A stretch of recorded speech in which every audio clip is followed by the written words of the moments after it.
Sekarang rekor sudah saya nyalakan. Silakan Ibu melaksanakan praktek kucing sesuai dengan kesepakatan Ibu-Ibu. Terima kasih. Saya tinggalkan room ini. Oke, terima kasih Pak. Baiklah, saat ini kita akan masuk ke kasus 3. Saya Evangge Beatria Tobing berperan sebagai coach, Ibu Julpiana berperan sebagai coachee, dan Ibu Vita berperan sebagai pengamat. Demikianlah kasus 3. Rekan Anda bercerita jika dia baru saja mendapatkan teguran dari kepala sekolah yang menerima laporan dari pengawas sekolah yang melakukan supervisi saat ia mengajar. Pengawas sekolah yang melakukan supervisi tanpa keberatan ketika rekan Anda mengajar tanpa buku teks.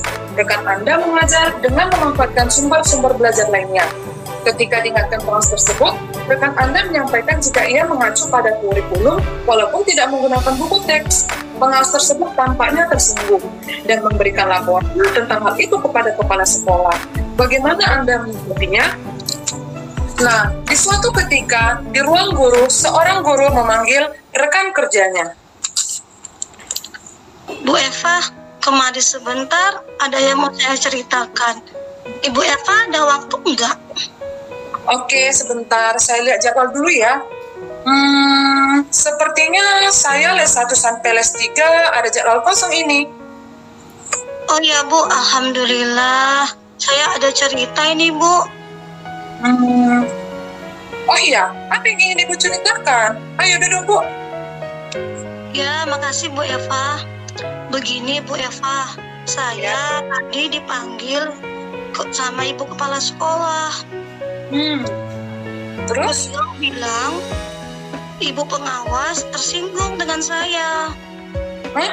Tersinggung? Kenapa bisa, Bu? Justru itu yang saya mau ceritakan sama Bu Eva. Jadi apa yang bisa saya bantu, Ibu? Saya ingin mencari solusi dengan permasalahan ini, Bu Eva. Aduh, begitu ya? Coba ceritakan sama saya, Bu. Apa yang Ibu rasakan?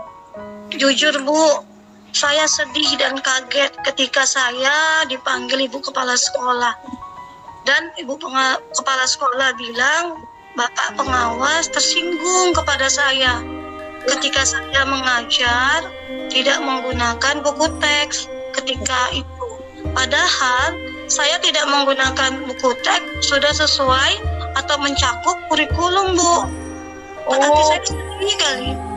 Oh begitu ya, Bu.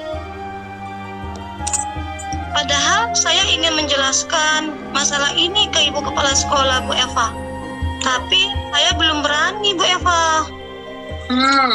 Kira-kira kesempatan apa yang Ibu miliki sekarang? Coba aja dulu, siapa tahu kepala sekolah memiliki solusi untuk masalah itu. Iya ya Bu, sepertinya saya harus memberanikan diri untuk menyampaikan atau bercerita kepada kepala sekolah untuk masalah yang ini, Bu. Ayo, saya mau tanya nih, dari skala 1 sampai 10, berapa berani Ibu menjumpai kepala sekolah? Mungkin 7, Bu Eva. Oh ya. Tapi kenapa tidak 10 aja, Bu? Bu Eva, saya lagi malu. Ya, Bu Eva, saya harus menceritakan kesalahpahaman ini. Bahwa saya tetap mengacu pada kurikulum walaupun saya tidak mengajar menggunakan buku teks. Kira-kira apa nih kekuatan Ibu menjelaskannya kepada sekolah? Ayo. Bu Eva tahu sendiri kan, sekarang kan zaman milenial. Jadi guru tidak harus berpatok pada buku teks. Masih banyak lagi sumber-sumber lain sebagai media pembelajaran. Jadi menurut saya tidak salah kalau kita tidak menggunakan buku teks dalam proses pembelajaran itu tadi, Bu Eva. Saya juga setuju, Bu. Tapi apa peluang Ibu untuk menjelaskannya kepada kepala sekolah tersebut? Iya sih, Bu Eva. Sekarang kan sudah zaman IT. Jadi tidak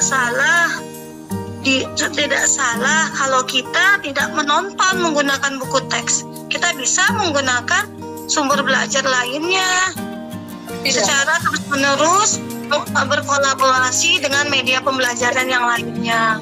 Iya, Bu. Tapi Bu, kira-kira apa ya hambatan yang akan terjadi menurut Ibu selanjutnya?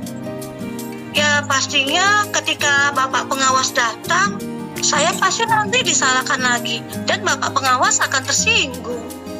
Iya ya, Bu. Jadi apa nih rencana Ibu selanjutnya? Ya gimana ya Bu ya Pak? Sepertinya saya harus menggunakan buku teks dengan mengkolaborasikan sumber-sumber media pembelajaran yang lainnya Bu Eva dalam pembelajaran saya. Iya. Jadi ngomong-ngomong, apa kurang keberhasilan rencana Ibu?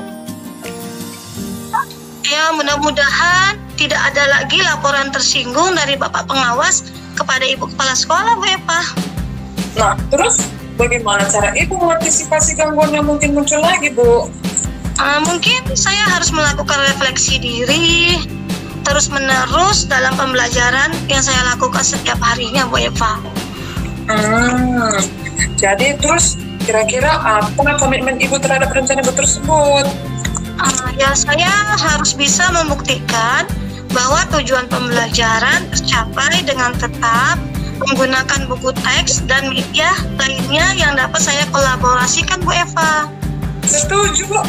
Jadi kira-kira siapa ya yang bisa membantu Ibu menjaga komitmen itu ya, Bu ya? Ya pastinya saya akan berkolaborasi dengan guru-guru yang lain, Bu Eva. Dan saya akan banyak membaca dari internet atau yang lainnya. Jadi bagaimana tindak lanjut Ibu setelah kita berbincang hari ini? Mungkin saya harus percaya diri, Bu Eva. Jadi saya harus berani menceritakan masalah kepada Ibu Kepala Sekolah, Bu Eva. Intinya saya harus berani menjumpai Ibu Kepala Sekolah, Bu Eva. Oke, Bu. Saya rasa rencana ASI Ibu itu sudah sangat baik loh, Bu. Mengingatkan kita sudah zaman guru milenial. Harusnya kita mau mengupgrade diri untuk lebih semangat. Saya yakin Ibu bisa menyelesaikan masalah ini. Oke, Bu Eva, terima kasih atas sarannya. Saya akan coba menemui Ibu Kepala Sekolah. Terima kasih, Bu Eva. Semangat, Bu. Kayaknya saya sudah mau masuk ini, Bu. Nanti kita sambung lagi ya, Bu, pembicaraannya, Bu. Oke, Bu Eva, terima kasih. Bye. Baiklah, setelah melihat proses praktik coaching yang telah dilakukan pada kasus 3 ini, maka saya sebagai pengamat dapat menyimpulkan bahwa teknik coaching yang telah dilakukan sudah memuat teknik Tirta, di mana coach sudah baik dalam membuat pembukaan dan menyampaikan tujuan dari coaching ini, sehingga coach juga dapat tergali dalam menyampaikan tujuan yang hendak dicapainya dengan jelas. Nah, kemudian dari segi identifikasi, pertanyaan-pertanyaan coach sudah bersikap terbuka, mampu mengeksplorasi coach sehingga coach dapat memberikan respon dengan lancar. Nah, dari segi selanjutnya dari segi rencana aksi, coach sudah membantu memberi pertanyaan dalam pengambilan keputusan secara mandiri, di mana coach dapat memberi jawaban-jawaban secara spesifik. Nah, selanjutnya dalam bentuk tanggung jawab, coach juga sudah mengarahkan coach untuk membangun komitmen secara mandiri sehingga coach dapat nantinya melaksanakan rencana-rencana aksi yang telah dibuatnya dan diutarakannya dengan baik dan lancar. Itu aja yang mungkin bisa saya sampaikan dari pengamatan yang untuk kasus 3 ini. Sekian dan terima kasih.